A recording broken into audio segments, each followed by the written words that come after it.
The Mount Vernon Lady Rams dropped a conference game last night for the first time since February 4th, 2020. That span stretched almost 4 years and featured 34 straight South 7 wins. The last team to beat Mount Vernon before last night's loss? The Centralia Orphan Annies, the same team that ended Mount Vernon's streak last night. But there was a night where outcome of a game didn't matter. It was last night, where it was less than about the game on the court and more about honoring a very special Mount Vernon Ram.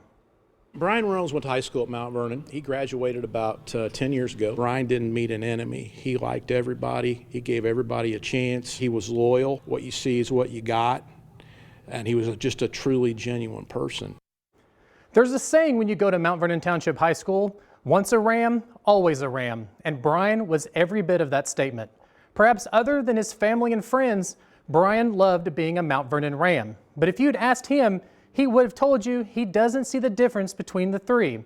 In high school, Bryan became the manager of the Mount Vernon Lady Rams basketball team, and he loved everything about Mount Vernon Rams so much, even after he graduated, head coach Jeff Lonnan asked him to stay on with the team because he was the type of person that Coach Lonnan wanted around his program. Bryan passed away unexpectedly back on December 28th. He was 28 years old. Tonight was about Bryan, and I think people in the community recognize that. It was just a really good gathering of the community, a combination of the community, the team, the coaches, the fans, and their family all together for a basketball game. It was really a cool thing.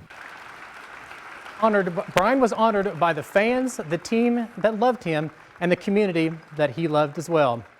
It was an emotional night for everyone. His parents, Jeff and Sonia Reynolds, were there supporting the Lady Rams just like Bryan would have been. While the outcome on the court wasn't what the Lady Rams wanted, Coach Lonnan says the evening showed there are more important things in life than a game of basketball.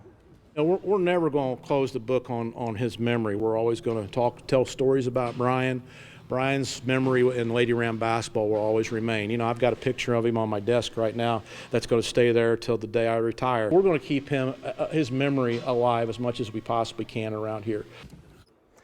Thank you, Bryan, for opening up your heart to so many of us, and thank you for letting us be a part of your worldly journey. Although your time was short with us, we will always cherish every memory we have. And that'll do it for sports here on News 3 at 6. We invite you to stick around. News 3 at 6:30 starts right after the break.